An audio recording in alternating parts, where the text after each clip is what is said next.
Hello guys, and welcome back to a brand new video here on the channel. My name is James, and today we're going to go ahead and sit down and talk to you guys about all the latest news to come out of Reading Football Club. Now, it's been a couple of days since we done our last video where we spoke about Ruben Sellis potentially being the next Reading manager and Mark Bowen staying at the club. It's been quite a bit of news since then, more to do with the foreground rather than the background of the club.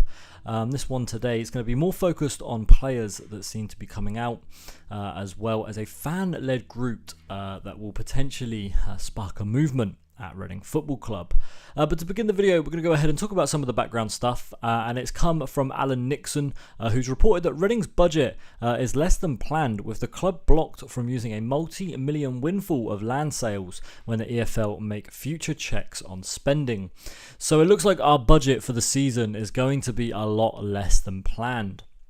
Now, Nixon originally reported that Reading would have a big budget to spend in the summer, and obviously since then we've had stuff come out about Reading potentially getting another points deduction. We've had stuff about loan players not being paid their wages, and also the Reading players themselves not being paid their wages. So since then, it's been a little bit poor. It's been a lot downhill since then, and yeah, really doesn't seem like things are going in Reading's favour at the moment. Now, with this report obviously as well, it may be have to see Reading turn to player sales once again. This is obviously something that was projected last year on EFL's the EFL business plan that Reading had to stick to. I don't know what the specific number was, but it was something absolutely ridiculous that Reading would never be able to adhere to. But it seems like maybe this year it may be a case of selling to be able to spend. Now, the next piece of news is that Carl Robinson has reported from himself, the former Oxford United manager, that he turned down the chance to become Reading's next manager. It's the best news that I was able to hear all week. I mean, let's be honest, no one wants Carl Robinson to come to the club. So yeah, it was probably the best news that Reading could have had all week. Don't want him. Go away. It's reported by the Mirror as well, was that news story. Next up is probably a bigger one, to be honest. It's being reported from The Athletic, as well as Ji-Min Lee, who is like a Reading kind of reporter. It's that Watford have activated the 50,000 relegation release clause in Tom Ince's contract. And they are in advanced talks to sign Tom Ince on a 3-year deal, and The Athletic are reporting that negotiations on the fee are still being discussed. So 2 different reports have come out here. Now, it is rumoured that he does have a 50,000 release clause due to the relegation, does Tom Ince. And look, I'm going to sit here and I'm going to say, look, it's not the worst loss that we can have. Don't get me wrong, for me, Tom Ince was Reading's best player last season. Was that to do with his dad? Was that to do with him trying harder because his dad was the manager? I'm not sure. His attitude towards the end of the season wasn't the greatest. Obviously, we saw the incident with him and Tom Holmes, him speaking about how he was glad Andy Carroll got suspended so we could still win top goal scorer despite us being relegated. There's a few instances where we can sit here and say his attitude was quite poor. But for me, I think we're going to miss Tom Ince quite a bit. I think he was a good player. I think from dead balls, he was probably our best player at the club right now. In terms of his pressing game, he definitely was the best player left at the club. So for me, I'm a little bit disappointed that Tom Ince is moving on. I did think he would be one of the better players in League One, and did in a video say that he would be the best player in League One. And yeah, I'm a little bit disappointed and a little bit sad about him not staying at the club. But still, Watford have got themselves a decent player. I think he'll be a backup really though there, if I'm being completely honest. Maybe he may play in the centre of midfield like he did a few times this season for us, for them. And maybe like a pressing style of play is going to come for Valérien Ismaël. But yeah, for Watford fans, you're going to get yourself a decent creative player, someone who's good on dead balls, and yeah, sometimes may have a little bit of a strop if he's not in the team. The next piece of news story is officially that Georgepoukas has joined Genoa. The club have officially announced this time for an undisclosed fee. Now, obviously, the rumour at the time, I think it was €3.5 million, was the rumour at the time of what Reading had of the activation of their promotion clause. So yeah, it was reported by Reading that it will be in instalments. So it's going to be an instalment based plan that we're going to get for Georgepoukas. I mean, Puskas is gone. There's not really much to say about it. We spoke about it in a previous video quite a lot. But yeah, Georgepoukas has officially left the club. Next up is that Junior Hoylett is probably going to leave. Huddersfield are confident that they'll sign him, despite the interest of MLS clubs. That one comes from Darren Whitcup. Yeah, look, Junior Hoylett, I spoke about it in the last video. He got 1 assist last season and no goals scored, so he had 1 goal contribution. 1 goal scored and no assist, so 1 goal contribution for the entire season. For me, I would have been happy to see him stay as a wing back instead of a right winger. He was only going to be a backup anyway.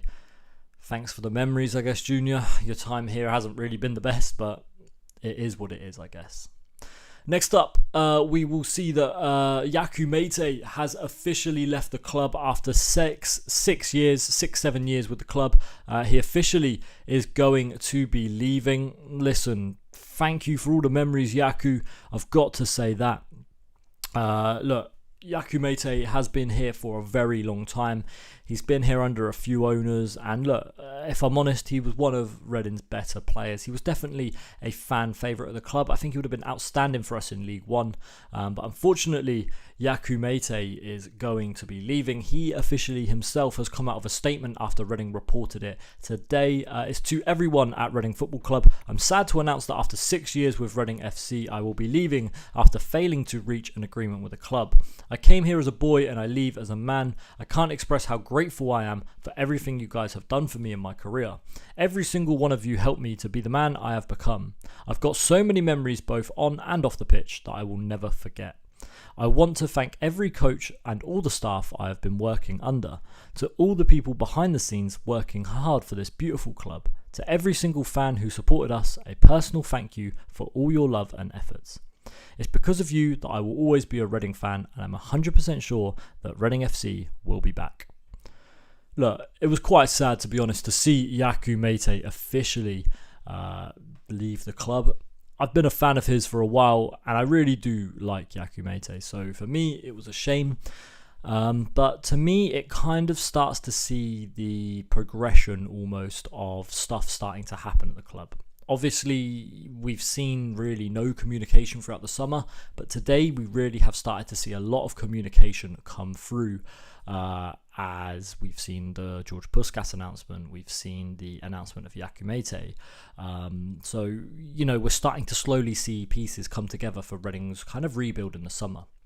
One thing that was announced as well today was fixtures for our Papa John's Pizza Cup group. There was 2 teams officially put in the group for our group. It was Exeter City, which I'll be very happy about, as my lovely missus, as family is from there, so if it's an away game, it's nice and easy for us to get down there. And the second one was an away or a home match against Swindon.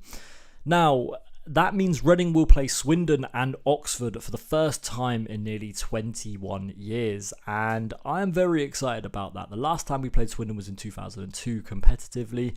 Obviously, we played them in a pre-season a couple of years ago. But yeah, I'm very happy about it. I mean, obviously, I'm going to plan to go to both games, obviously, if tickets don't completely sell out. But yeah, very happy to see that we're able to play Swindon, we're able to play Oxford, and it's just exciting times, really, in terms of that. In terms of the fixture announcements, it's exciting. In terms of the team and who we've got, I mean, we could end up fielding just nobody, because who knows what team we're going to have. Are we going to have a manager? Are we going to have players? Are we going to have anyone come that time of year? It's the end of June. It's the start of pre-season next week. I'm a bit worried. I'm a bit worried, to say the least. And that is a perfect kind of segue into our next topic. And it's because our next topic of conversation is a fan-led group called Sell Before We Die has officially come forward. Now, apologies if I miss any of the kind of like fan-led groups that are part of it, but the Tilehurst End, Club 1871, Star, Elm Park Royals have all got together and officially come forward with this brand new group called Sell Before We Die. Now, I'm going to leave a link in the description below to the website and also to their Twitter for you guys to go ahead and follow. I mean, I'm sure if you're watching this video, you probably already know about it as well, but they have had a press release as well, which I will leave in the description. It's a bit of a longer one, so I won't read the full thing out. But look, we're here to support the team, not to support the regime. So yeah, fully backing it. And yeah, fully agree with their statements. Personally, I don't know if the soft approach will work. Maybe a hard approach will have to happen. But look, we're doing things in the right place to make sure the owners eventually leave the club or treat us at least with a little bit more respect. Obviously, this here is more towards the sell aspect of it, which is probably going to be the more likely outcome. So yeah, links to that will be down in the description. But that's going to be it for today's video, guys. I hope you've all enjoyed it. My name's been James. Thank you for watching. Yeah, we'll see you probably tomorrow for the official announcement of Reading's 2023-24 fixtures. Thanks for watching, guys. I've been James. See you next time. Bye-bye.